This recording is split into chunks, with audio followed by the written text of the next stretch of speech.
vous nous rejoignez. Nous sommes ensemble depuis 20h et jusqu'à 22h. Notre invité ce soir est Jordan Bardella. Merci beaucoup d'être notre invité. Vous êtes le président, le nouveau président du Rassemblement national. La présidence que vous assumez depuis que Marine Le Pen s'est engagée en campagne. Vous êtes député européen, conseiller régional d'Île-de-France. Dans un instant, on va voir la chronique de Paul Laroutourou et on va revenir sur la campagne électorale, vos thèmes. Mais qu'est-ce que ça vous fait d'être président d'un parti à 26 ans ? C'est pour l'instant la plus haute responsabilité, la responsabilité la plus éminente que j'ai eu à occuper comme militant. Ça va faire 10 ans que vous avez le trac un peu ou pas c'est-à-dire qu'en 10 ans, j'ai pu occuper toutes les fonctions au sein du Front National hier, du Rassemblement National. J'ai collé des affiches, j'ai été militant, j'ai été responsable de département, j'étais tête de liste aux européennes, parlementaire, élu régional. Donc j'ai, malgré mon jeune âge, 10 ans d'expérience en politique, mais avec toujours cette volonté de renverser la table et de faire en sorte que les idées qu'on représente puissent arriver au pouvoir, parce que j'ai vraiment la conviction que ce sont les idées d'une majorité de Français. Vous avez Marine Le Pen plusieurs fois au téléphone par jour ou... Ah, tous les jours. Plusieurs oui, fois. Tous les jours. Fois. Bien sûr. On travaille, on se voit, on travaille beaucoup. On a beaucoup travaillé cet été pour mettre sur pied ce projet et pour le rendre politiquement, juridiquement applicable. Et on travaille évidemment avec beaucoup de gens, pas seulement des gens du Rassemblement national. On va en parler dans un instant, mais évidemment, c'est tout de suite l'instant Paul.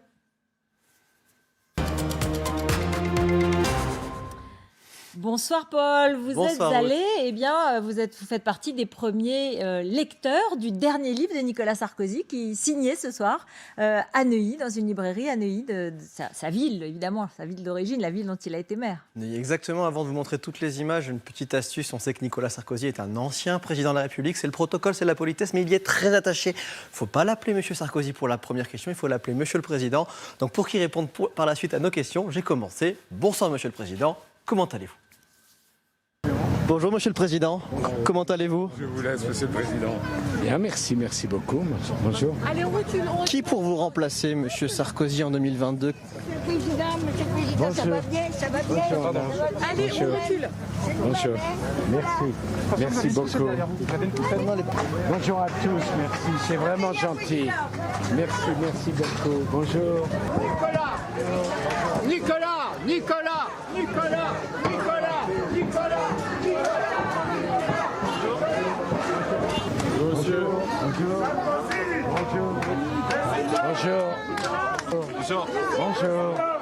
je vous aime. Ah, merci, bonne gentillesse. Bonjour à tous. Monsieur le Président, une dernière question. Est-ce que la civilisation française est en danger ? La civilisation occidentale est en danger, bien sûr. Parce qu'il faut que nous-mêmes, nous aimions notre civilisation, notre culture, notre patrimoine, et que nous-mêmes, nous soyons fiers de ce que nos aînés nous ont transmis. La France ne commence pas avec nous, et elle ne finira pas avec nous. On est un maillon de la chaîne, donc il faut aimer l'ensemble. Comment vous jugez la candidature d'Éric Zemmour ? Et il sourit et Nicolas Sarkozy rentre dans la librairie Lamartine à Neuilly-sur-Seine, ville dont il a été maire. Il joue donc à domicile et donc évidemment il y a cette énorme queue, cette énorme file d'attente avant de rentrer dedans. J'ai tout simplement discuté avec les sympathisants, les lecteurs, les militants. Je vous le dis tout de suite, cette droite-là est complètement perdue. Bonjour madame, qui pour remplacer Nicolas Sarkozy en 2022 ? Je ne sais pas. Oh, sûrement pas Zemmour en tous les cas. C'est tout ce que je peux vous dire. Je voudrais bien savoir. Pour l'instant, ça me paraît assez incertain. Et on n'a pas un leader charismatique qui entraîne tout le monde derrière. Vous votez pour qui vous ? J'aime beaucoup Valérie Pécresse. Personne pour le moment. Du niveau de Nicolas Sarkozy. Moi, je ne vois pas grand monde pour l'instant. C'est pour ça que je suis un sarkozyste pur et dur. J'ai fait les 2 campagnes avec lui. Je vais même changer sa chemise qui était couverte de sueur à la mutualité. Moi, j'aurais toujours voulu que ce soit François Baroin, mais il ne veut pas partir. Et je pense qu'il va falloir se ranger derrière le seul candidat qui est capable de gagner, Xavier Bertrand. Pas le choix. Je partage ces mêmes idées, Xavier Bertrand. Xavier Bertrand. Moi, je pense plutôt à Emmanuel Macron, revoter Emmanuel Macron. Je crois en Michel Barnier. On a besoin de têtes nouvelles. Là, il faut qu'on change un peu. Qui va remplacer Nicolas Sarkozy dans le cœur du peuple de droite pour 2022, d'après vous ? Peut-être Zemmour. Peut-être Zemmour. Vous pourriez voter pour lui s'il était candidat? Oui, je pense, en deuxième tour. Qui pour le remplacer maintenant? Ah bah pas là, non, je vous dis pas le nom. Pourquoi? Allez-y. Ah non, non. Ah bah allez-y, je vais me faire assassiner. Pourquoi? C'est quel nom? À quel nom vous pensez? Je pense Éric Zemmour. Non mais je vous choque, mais tant pis. Pourquoi? Parce qu'il a quand même, bon, il parle beaucoup d'immigration, mais il a quand même encore des valeurs de la France. Pour vous, le remplaçant de Nicolas Sarkozy, c'est Éric Zemmour potentiellement? Mais oui. On va maintenant rentrer à l'intérieur. Nicolas Sarkozy est donc en dédicace. Il dédicace son nouveau livre qui s'appelle Promenade. Je lis, c'est long. Littérature, peinture, cinéma, sculpture, chansons, musique, le mystère de l'inspiration ne cessera jamais de m'impressionner. Je veux rendre grâce ici aux artistes, ces élus au cœur de l'humanité. Mais nous, évidemment, avec Noé Gandillot, on avait plutôt des questions politiques. Bonsoir, Monsieur le Président. Bonsoir. Il n'y a qu'une personne qui pourrait redresser notre pays, c'est vous, monsieur, parce que vous étiez un vrai chef d'État. Merci. Croyez-moi. J'ai jamais digéré votre défaite à l'élection présidentielle. Croyez-moi, c'est... Faites attention à ce que vous dites parce qu'il y a des oreilles. Monsieur le Président, quand vous dites qu'il n'y a personne qui a pris le relais qui est de votre hauteur aujourd'hui, qu'est-ce que vous en pensez? C'est quelque chose qu'on entend beaucoup. Vous savez, merci. Il faut jamais se croire indispensable. Ouais. Vous savez ce qu'on dit sur les cimetières? C'est compliqué de ne pas prendre parti avec votre hauteur. Je prendrai parti. Je dirai ce que j'en pense. Il n'y a aucune raison que je ne le fasse pas.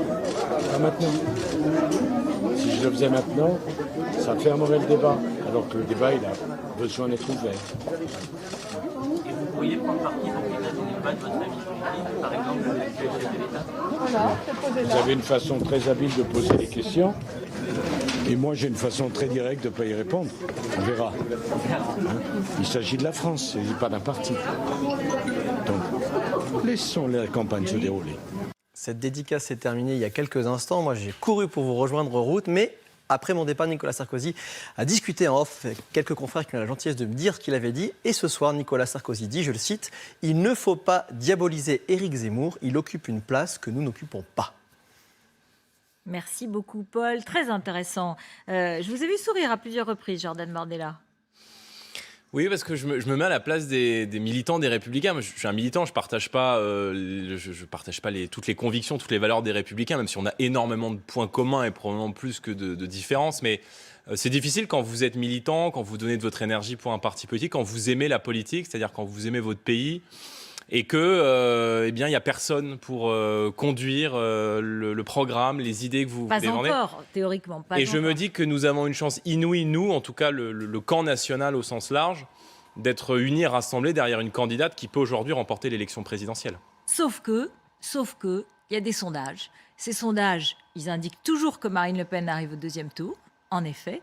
Mais celui dont je vais vous parler, il indique que Éric Zemmour arrive à 11% et que Marine Le Pen est à 18%. Et donc, selon ce sondage Harris Interactive pour Challenge, elle aurait perdu 10 points depuis le mois de juin. C'est-à-dire qu'on peut parler d'une forme de trou d'air aujourd'hui pour Marine Le Pen. Et on a envie de dire, mais comment vous l'expliquez? Qu'est-ce qui se passe? Les élections régionales, en tout cas qui n'ont pas passionné les Français, pour lesquelles nous étions annoncés d'ailleurs avec ces mêmes instituts de sondage, triomphalement gagnants dans plusieurs régions, se sont déroulés dans un désert d'indifférence et c'est vrai, n'ont pas eu le résultat qui était attendu dans les sondages, qui était attendu même par un certain nombre de nos candidats. Il y a peut-être eu un peu de déception. Maintenant, franchement, quand je vois la situation des autres mouvements politiques, je constate que depuis 5 ans, dans toutes les études d'opinion, dans tous les sondages, Marine Le Pen est donnée au second tour de l'élection présidentielle à des scores de second tour qui vont de 45 à 48%. Donc avec les marges d'erreur, elle est à quasi-égalité avec la possibilité de l'emporter face à Emmanuel Macron. Et souvenez-vous, après l'élection présidentielle, la dernière fois, tout le monde nous disait, pareil, les mêmes instituts de sondage, le FN à l'époque, c'était le Front National, c'est terminé. Merci, au revoir. Mélenchon sera l'opposant numéro 1 à Emmanuel Macron. Nous avons gagné les élections européennes. Nous avons ouvert, comme nous n'avons jamais ouvert, le Rassemblement national à des personnalités de l'extérieur. En fait, les sondages ne veulent rien dire aujourd'hui, ou vous le reconnaissez, on a vu des images, et on va peut-être écouter aussi des militants du Rassemblement national. Il y a un phénomène peut-être temporaire, mais en tout cas, il y a un phénomène Zemmour auquel Marine Le Pen elle-même a répondu aujourd'hui en disant il ne sera jamais élu, le chemin est encore long, il n'a aucune chance d'être élu, je suis la mieux placée pour battre Macron. Mais écoutez avec moi quelques militants, Rassemblement National à Fréjus et aussi à un meeting, entre guillemets, à une signature de livre d'Éric Zemmour ce week-end à Nice, puisque justement on voit bien qu'il y a des questions qui se posent. Est-ce que Éric Zemmour a raison de dire partout que Marine Le Pen ne sera jamais présidente de la République? Elle y sera. Éric Zemmour, je l'aime bien, moi, je l'écoute tous les soirs. Mais hormis ça, non, il ne sera pas dans mon bulletin de vote. Parce que s'il se présente aux élections, c'est pour faire barrage à Marine Le Pen. Est-ce que vous pensez qu'Éric Zemmour a raison quand il dit que Marine Le Pen n'y arrivera jamais, qu'elle sera jamais présidente? Oui, je crois qu'il a un peu raison. En 2017, j'ai voté Marine Le Pen 2 fois. Je pense que Zemmour aime la France et nous l'aimons aussi. Et c'est pour ça que le Zemmour. Ah, c'est le geste, hein? Le Zemmour. Je sais pas, je l'ai trouvé tout à l'heure, alors j'espère que s'il est partagé par pas mal de personnes, pourquoi pas. J'ai toujours voté Front National. Toujours. Et en 2022, vous voterez Éric Zemmour s'il est candidat? Pourquoi? Bien sûr. Pourquoi? Parce que je pense que la pauvre Marine, elle n'est plus dans le coup. Il n'y a que lui. Il n'y a que lui. Marine Le Pen? Mais non. Pourquoi non? Plus, Marine. Comment vous réagissez quand vous entendez ça? Il y a pu avoir des déceptions après la dernière élection présidentielle, je ne vais pas vous dire le contraire. Quand vous suscitez l'espoir de millions de Français et que vous ne remportez pas l'élection présidentielle, évidemment que ça suscite la déception. Moi, j'ai beaucoup entendu de la part d'Éric Zemmour que je respecte et avec qui nous avons beaucoup de points communs. On va pas se le cacher. Il y a un certain nombre de sujets sur lesquels nous avons évidemment des convergences et probablement que ce qui nous rapproche est peut-être plus important que ce qui peut nous diviser. Et ce qui nous rapproche, c'est l'amour de la France. Mais Éric Zemmour, il met des mots sur les problèmes des Français.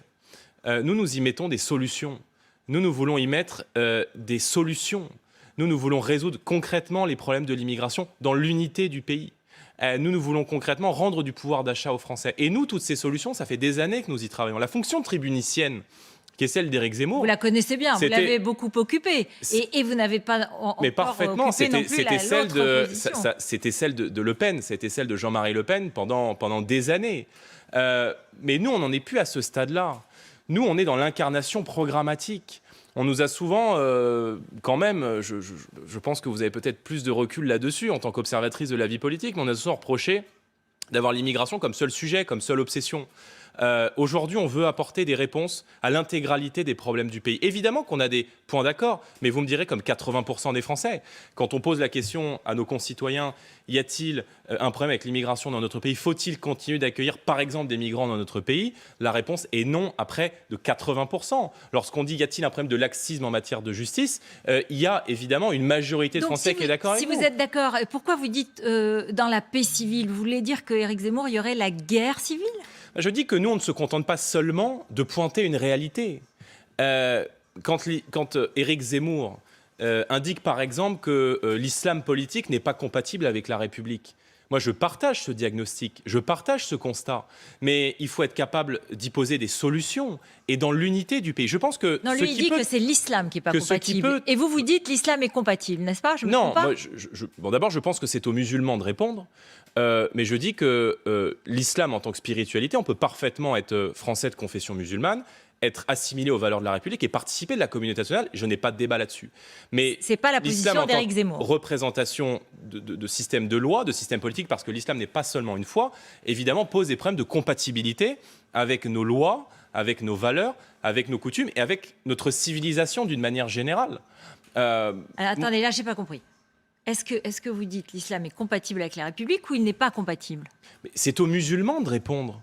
Moi, je considère... Jusqu'à présent, Marine Le Pen disait l'islamisme n'est pas compatible, mais l'islam est compatible ces derniers temps. Elle disait qu'un islam... Et là, vous avez changé? Non, elle dit qu'on peut être citoyen français de confession musulmane et respecter les lois de la République et être parfaitement français et participer de la communauté nationale. Nous n'avons aucun débat là-dessus et je vous rappelle, et on aura peut-être l'occasion d'en reparler, que nous avons été les premiers à l'époque à défendre la cause des harkis.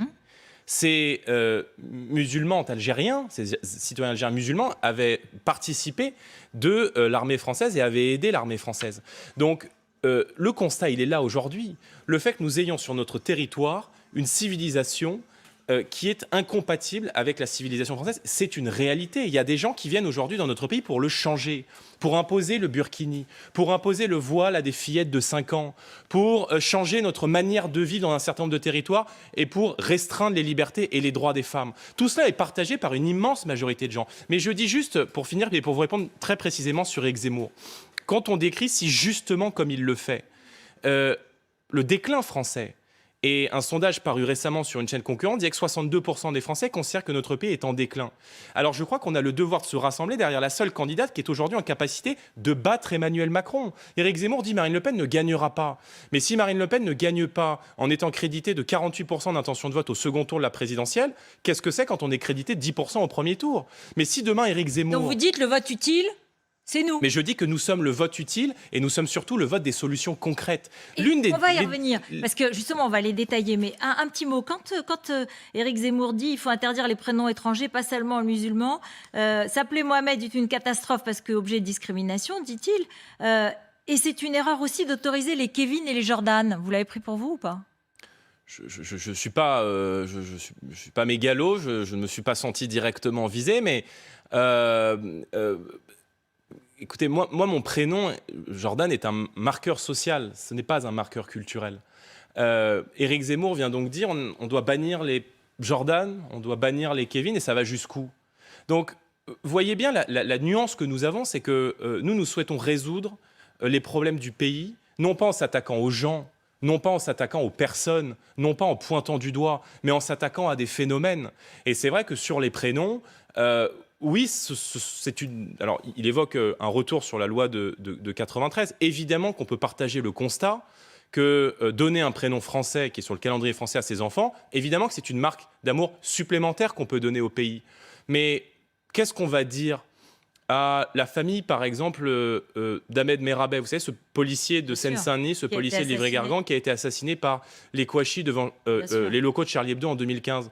On va dire à sa famille, Ahmed Merabet, qui s'est engagé pour la République, qui s'est engagé pour la France, qui a mis sa vie en jeu pour le pays, on va lui dire on a un problème avec ce prénom. Donc je pense qu'il faut être sérieux, il faut savoir raison garder. Et je dis que Emmanuel Macron a énormément divisé les Français. Et je pense que ce n'est pas le moment d'ajouter des divisions supplémentaires. J'ai une divergence de fond avec Éric Zemmour. Je ne crois pas que la guerre civile soit inéluctable. Éric Zemmour dit, parce que j'ai lu ses livres. Ces livres sont très sombres. On partage beaucoup de choses, évidemment, mais quand il dit que la conclusion de l'histoire de France dans les prochaines années, c'est la guerre civile, je suis en désaccord avec cela. Je pense que la pire des choses qui puisse arriver à une nation, c'est sa division, son implosion et sa partition de l'intérieur. Vous pensez que si Marine Le Pen était élue, il n'y aurait pas de problème dans les rues de France, entre certaines catégories de population, il n'y aurait pas des difficultés et il y aurait la paix civile, vous en êtes sûr ? Même quand je vois on en a beaucoup parlé dans l'actualité parce que est venu le temps du procès, de ce deuil impossible qu'ont été les attentats de Paris et de Saint-Denis. Et moi, j'habitais à Saint-Denis à l'époque. J'étais confiné chez moi lorsqu'il y a eu l'assaut rue du Corbillon contre les terroristes du Bataclan en 2015.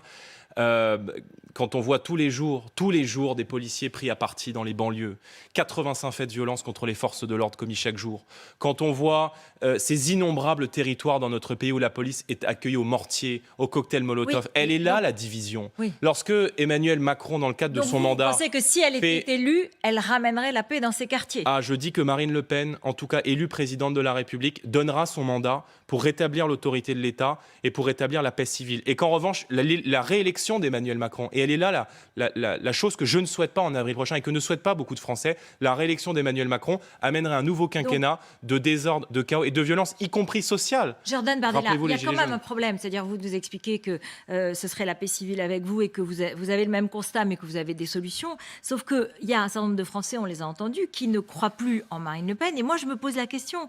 Est-ce que la volonté de rassurer, de rassembler, finalement, n'a pas affadi la candidature de Marine Le Pen et ne l'a pas rendue, l'a pas banalisée et ne l'a pas, justement, voilà, elle n'est pas assez audible. Je pense à votre slogan « Liberté, liberté chérie ». Moi, il m'a surprise. Je me suis dit, mais c'est pas du tout ce qu'attendent les électeurs de Marine Le Pen. Ils attendent de l'ordre, de l'autorité, ce que vous dites. Bon, chacun est d'accord ou pas d'accord. Mais est-ce qu'il n'y a pas une forme d'improvisation ou il n'y a pas une forme d'erreur stratégique complète de la part de votre campagne et de votre positionnement? Et du coup, étant donné que vous avez Éric Zemmour qui vient faire de la surenchère sur votre droite, est-ce que vous n'allez pas être obligé de bouger, de changer? D'abord, il y a eu un sondage extrêmement intéressant qui est sorti dans le JDD dimanche dernier et qui nous dit que les Français jugent Marine Le Pen comme personnalité politique la plus crédible pour répondre aux problèmes de l'immigration dans notre pays à près de 46%. Éric Zemmour, c'est 13%. Donc, ce gage de la crédibilité, les Français, ils nous le font. Sur la question des libertés, mais bien sûr que nos électeurs, ils attendent cette première des libertés qui est celle de la sécurité. Et on voit bien que toutes les libertés aujourd'hui dans notre pays, elles reculent, nos libertés fondamentales. La liberté d'enseigner. On va célébrer dans quelques jours le triste anniversaire des 1 an de la mort de Samuel Paty. Et entendez cet appel de Didier Lemaire, le professeur de Trappes, qui dit depuis Samuel Paty, rien n'a changé. La liberté d'expression. Avec Mila, pourquoi cette ça jeune ne marche pas? Pourquoi aujourd'hui elle est inaudible à cette heure-ci? Je ne veux pas dire que ça sera le cas plus longtemps, mais à cette heure-ci elle est inaudible, ou en tout cas pas assez. Et donc pourquoi et qu'est-ce que vous allez changer? Et vous savez, nous n'allons pas passer toute la campagne présidentielle à commenter les sondages. Parce que tous les 2 mois, on est amené à commenter la candidature de M. De Villiers, la candidature de M. Bigard, la candidature de Francis Lalanne aux élections européennes. Je vous rappelle qu'il y avait une liste Gilets jaunes en février 2019, on en parlait ensemble d'ailleurs à l'époque, qui nous disait qu'une liste Gilets jaunes à 13% nous ferait perdre les élections européennes. Nous avons gagné les élections européennes. Donc vous savez, la politique, c'est être et durer. Et une campagne présidentielle, c'est très long. Marine Le Pen va aller à la rencontre des Français. Elle va faire énormément de déplacements parce qu'elle est la candidate de la proximité. Elle a l'énergie, elle a l'envie de changer les choses pour le pays. Et reconnaissez au moins cela, nous avons été les premiers depuis 40 ans dans notre pays à tirer la sonnette d'alarme sur la question de l'immigration, sur les drames de l'immigration dans notre pays. Qu'est-ce qui s'est passé? Alors, est-ce que sur le fond, du coup, par exemple, sur l'immigration, elle nous annonce un référendum? Est-ce qu'il va y avoir des choses qui vont décoiffer, entre guillemets, et qui vont être dans la surenchère avec Éric Zemmour? Mais il n'y a pas de surenchère. Nous allons présenter des mesures et nous allons les présenter aux Français par référendum. Nous allons les soumettre au peuple parce que nous considérons Par exemple, quelles mesures? Le droit du sol. Est-il normal aujourd'hui que vous arriviez dans notre pays et que vous obteniez de manière quasi automatique la nationalité française? C'est dans la Constitution. Sur la priorité nationale. C'est dans nous la souhaitons, Constitution. Il faudra changer la Constitution. Oui, et c'est la raison pour laquelle nous passerons par référendum et nous inscrirons, par exemple, la priorité nationale dans la Constitution. Si Marine Le Pen est élue présidente de la République en avril prochain, nous instaurerons la priorité nationale, c'est-à-dire la priorité donnée aux citoyens français dans l'emploi et dans le logement, à compétences égales. Si vous avez le choix entre quelqu'un qui est de nationalité étrangère et un Français, eh bien la loi vous imposera à compétences égales d'embaucher ou d'accorder le logement d'abord aux citoyens français. Les Français, ils n'ont qu'une maison. Voilà, c'est la maison France. Et par conséquent, ils ont le droit d'être prioritaires et d'avoir la priorité chez eux sur un certain nombre d'aspects. Mais juste, on prend un engagement, un seul engagement. Si nous arrivons à la tête de l'État, nous stopperons l'immigration. Vous stopperez l'immigration. Alors, Éric Zemmour, il dit qu'il faut renvoyer les 2 millions, je cite, d'étrangers qui sont arrivés par l'immigration légale. Vous êtes d'accord? Vous feriez pareil? Légale? Oui. Et comment? Non, mais vous voyez, ce type de mesure peut parfois servir des objectifs louables. C'est-à-dire, on peut dire on est contre l'immigration et donc on va présenter un certain nombre de mesures. Mais vous voyez bien que cette mesure, elle n'est pas sérieuse. Mais bien, cette mesure, elle n'a aucun sens. Enfin, le but, c'est quoi? C'est l'affrontement entre les gens? Le but, c'est quoi? C'est la guerre civile? Le but, c'est l'affrontement entre des citoyens d'un même pays? Et croyez-moi qu'en regardant ce qui est arrivé en Algérie, il y a un certain nombre de nos compatriotes qui comprennent ce que je dis. Alors, est-ce que, du coup, la question qui va se poser pour vous, c'est que Marine Le Pen, elle doit aller sur ce terrain-là et redevenir celle qu'elle a été, ou au contraire, elle va continuer sur ce chemin que vous décrivez comme le chemin de l'apaisement, mais qui, bon, s'il y a la priorité nationale, s'il y a le droit du sol, ce sont des changements très, très importants et qui peuvent aussi déplaire à beaucoup de Français. Oui, mais elle aura été élue. Enfin, elle aura elle aura la légitimité que nous accorde l'élection au scrutin majoritaire à 2 tours. Moi, ce qui m'a frappé aussi, c'est que, par exemple, elle a évoqué le harcèlement de rue dans son discours de Fréjus. On a senti, elle a beaucoup insisté là-dessus, en 2018, en marge de ses vœux à la presse, elle avait déjà évoqué la question du harcèlement de rue. Et elle avait dit « Il est en immense majorité le fait de ressortissants de l'immigration qui apportent une culture qui est une culture de non-respect des femmes, de soumission des femmes et même l'expression pour beaucoup d'un mépris à l'égard des Françaises. » Aujourd'hui, elle est revenue dans son discours de Fréjus, mais elle ne dit plus que ce sont les immigrés, entre guillemets, parce que c'est heureusement bien et hélas bien plus large. Mais en tout cas, elle ne dit plus la même chose. Elle dit que ce ne sont pas des faits divers, que c'est un signal que la société doit prendre très au sérieux. Elle dit les talibans de l'intérieur et elle propose que ce soit traité comme un délit et pas qu'il y ait une amende seulement. Et là, je me dis, mais en fait, peut-être que ces électeurs, ils sont déçus, ils attendaient qu'elle y aille franco, parce que Éric Zemmour, lui, il a dit, le harcèlement, qui viole, qui tue les femmes, ce sont les étrangers. Donc là, on est dans un climat quand même de compétition sur des choses très dures, très violentes. Et est-ce que ça va durer comme ça? Non, mais là, pardon, mais vous prenez des morceaux de discours en 2018, des morceaux de discours en 2020. Moi, j'ai entendu toujours Marine Le Pen, 2021, pardon, Marine Le Pen se faire l'avocate de la cause des femmes dans notre pays. Parce que si les libertés des femmes reculent aujourd'hui dans un certain nombre de territoires, dans d'innombrables quartiers dans notre pays, c'est aussi le fait de l'importation sur notre territoire d'une civilisation qui est hostile à tout ce que nous représentons, aux premières desquelles la représentation que nous nous faisons en France des femmes, les 150 000 excisions qui sont recensées par le ministère de l'Intérieur. Les 200 000 mariages forcés, ils viennent d'où? Et pourquoi dans ces cas-là, arrivé depuis les prairies normandes du ciel? Et pourquoi dans ces cas-là, elle n'a pas voté la loi en 2018 sur le harcèlement de rue qui prévoyait une amende? La loi Schiappa. Mais parce que ces lois sont dérisoires. Parce que ces lois sont dérisoires. Et j'ai eu l'occasion. On peut la voter puis dire ça suffit pas. Non. J'ai eu l'occasion sur votre antenne de débattre avec Marlène Schiappa. Et je lui ai dit, Madame Schiappa, mais quelle contradiction de prétendre défendre la cause des femmes dans notre pays, de vouloir lutter contre le harcèlement des femmes dans la rue et en même temps de continuer d'accueillir l'équivalent de la ville de Lyon tous les ans dans notre pays. Vous savez, ça m'a beaucoup choqué, mais il y a quelques jours, il y a quelques mois, on a beaucoup parlé de ce fait divers, qui n'est pas un fait divers, qui est un fait de société, qui est le drame qui est arrivé à cette jeune Algérienne qui s'appelle Chahinez à Mérignac, à qui le conjoint de nationalité algérienne, repris de justice, a tiré dans la jambe, battu, qu'il lui a mis le feu. Vous savez qu'il y a des violences conjugales extrêmement terribles dans d'autres milieux, dans d'autres milieux culturels aussi. Oui, mais ce dont on doit parler, c'est la raison. Il l'a fait parce qu'elle voulait porter des jeans, parce qu'elle voulait vivre en France comme une femme française éprise de liberté. Et pardon de rappeler que d'après le ministère de l'Intérieur, je vais vous prendre un exemple, dans ma région en Ile-de-France, 60% des faits d'agression sexuelle qui sont commis dans les transports en commun d'Ile-de-France sont le fait d'étrangers. Il y a un sondage qui était paru en 2014 qui nous expliquait que 50% des agressions sexuelles qui étaient commises sur la ville de Paris, étaient le fait de citoyens étrangers. Donc il y a évidemment un lien aujourd'hui entre l'explosion de l'immigration dans notre pays et cet ensauvagement de la société. Et on ne réglera pas le problème de la violence, le problème du harcèlement de rue si on ne stoppe pas l'immigration dans notre pays. Donc nous n'acceptons pas... On a un problème de harcèlement de rue, pas seulement lié à l'immigration. Oui, d'accord, mais pour chaque femme... Oui, mais on peut se voiler la face.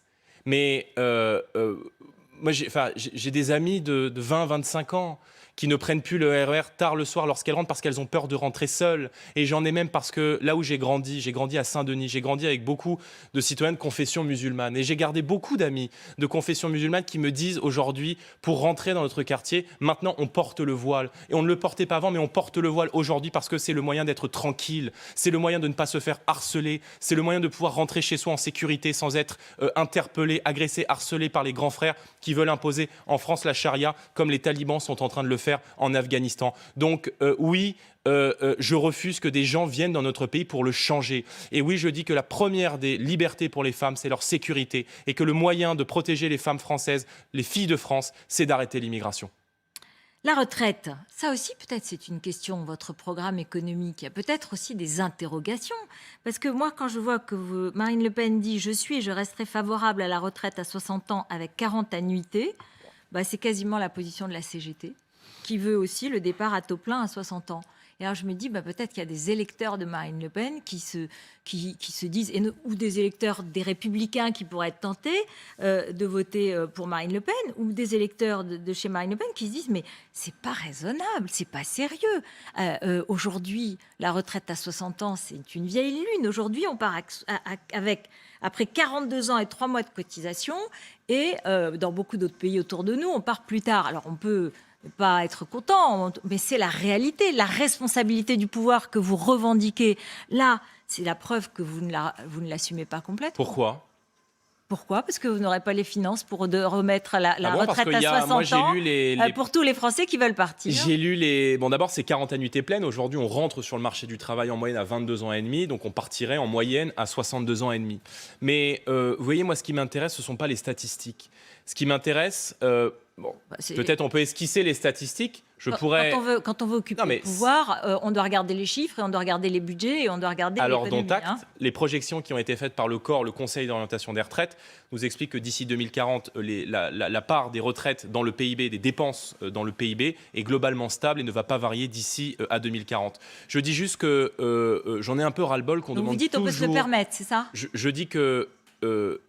qu'on arrête de demander toujours des efforts aux mêmes, qu'on arrête de demander toujours des efforts aux premiers de corvée dans notre pays. Et lorsqu'on parle des retraites, j'ai vu qu'Éric Zemmour souhaitait faire travailler les Français jusqu'à 65-67 ans. C'est le programme classique de la droite, c'était le programme de François Fillon, et probablement que ça fait là un point commun avec Emmanuel Macron.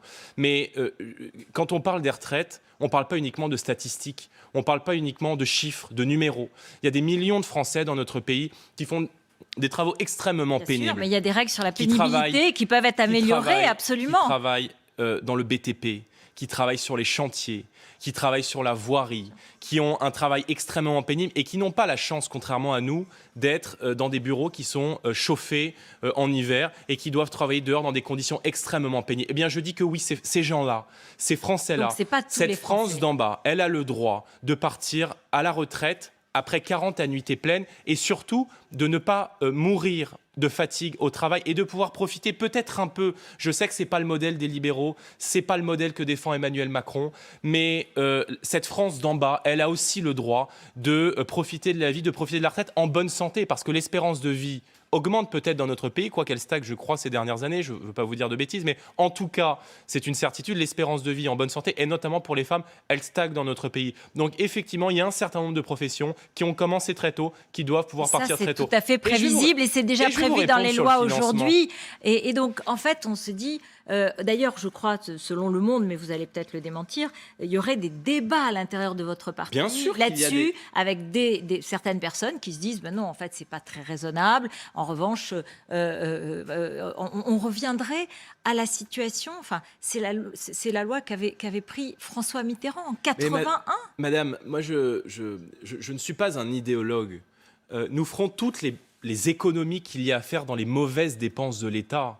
Mais je dis juste qu'on ne peut pas s'interdire de mettre ce débat sur la table quand on sait, par exemple, et en parallèle, qu'il y a, d'après un magistrat spécialisé dans la fraude, qui s'appelle Charles Prats, qui a écrit un bouquin qui s'appelle « Le cartel des fraudes » et qui nous dit qu'il y a jusqu'à 50 milliards d'euros de fraude sociale dans notre pays.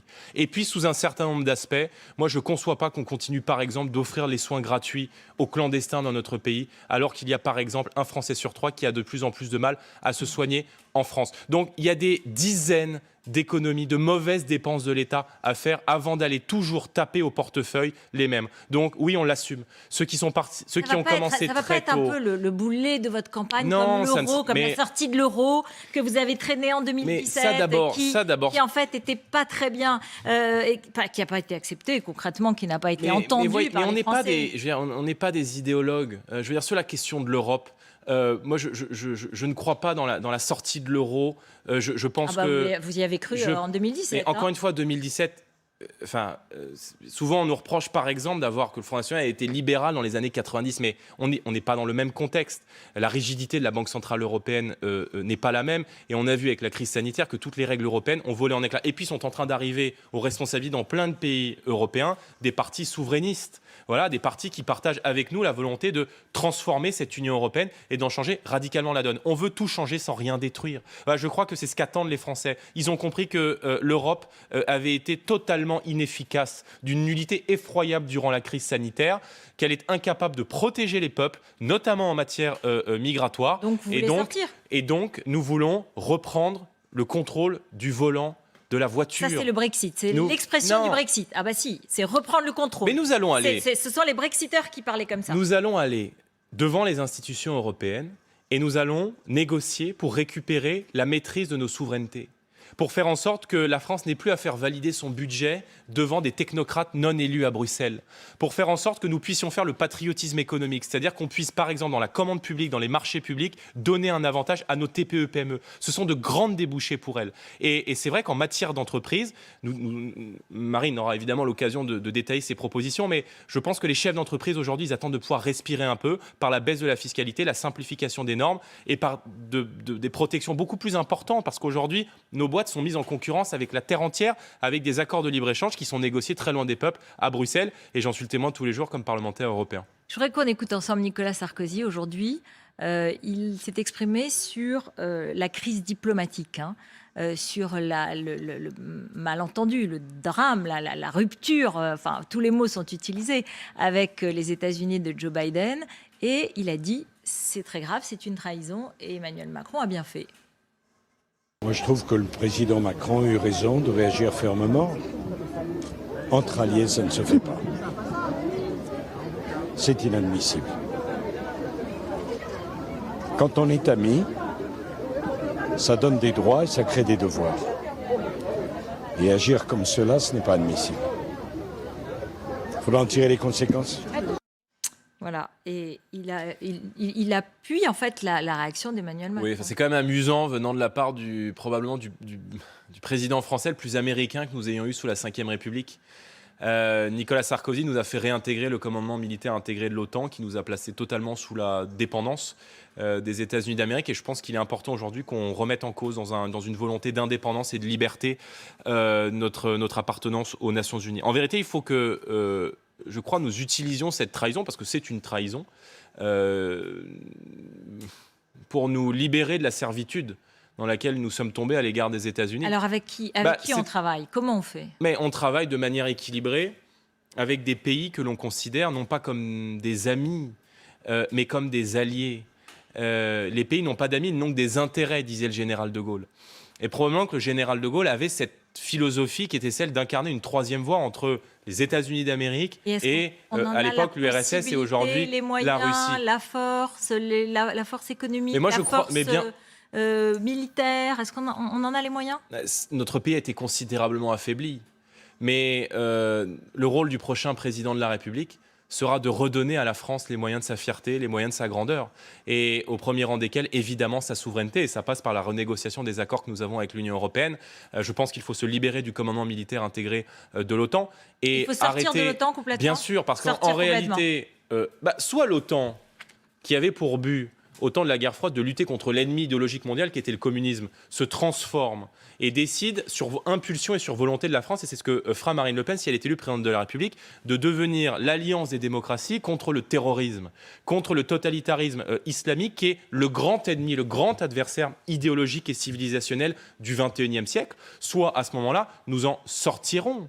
Mais nous ne sommes pas des idéologues. C'est pareil avec la Cour européenne des droits de l'homme. Je parlais de souveraineté. Notre première des souverainetés, c'est la souveraineté en matière de droit. Vous avez vu que Michel Barnier aussi parle de la Cour européenne des droits de l'homme. Vous avez vu que Valérie Pécresse, elle parle aussi de l'immigration. Vous avez vu que Xavier Bertrand aussi parle de peines très lourdes pour les djihadistes. Vous avez vu que finalement, quand je vous dis, il y a une forme peut-être de banalisation de votre candidature. Vous voyez que nos idées sont les bonnes. Vous voyez que les idées pour lesquelles on s'est battu depuis 40 ans, qu'une grande grande partie de la classe politique aujourd'hui converge, en tout cas idéologiquement. Et c'est pour nous une grande victoire idéologique. Mais, pardon, les Républicains, en tout cas les cadres que vous citez, ils ont été au pouvoir.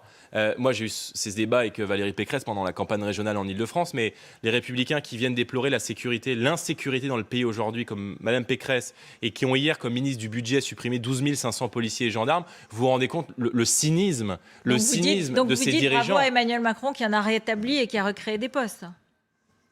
Mais s'ils pouvaient avoir conscience qu'il ne suffit pas qu'on ne traite pas l'ensauvagement du pays avec des statistiques, que la police, elle doit être soutenue, parce que ce sont des hommes et des femmes qui, tous les jours, mettent leur vie en danger pour protéger la nôtre pour 1 600 ou 1 700 euros par mois. Et quand j'entends le président de la République aller à Marseille et soutenir les policiers, qu'est-ce que vous dites ? Mais en même temps, pour expliquer quelques mois avant, devant Brut, qu'il y a des violences policières dans le pays, alors qu'on parle de 0,03% de signalement à l'IGPN pour 3 millions d'interpellations l'an dernier. Quand je l'entends il y a quelques jours nous expliquer qu'il veut créer une commission d'enquête parlementaire pour contrôler le travail des policiers. Donc on est ravis de savoir... Vous seriez contre même pour les parlementaires.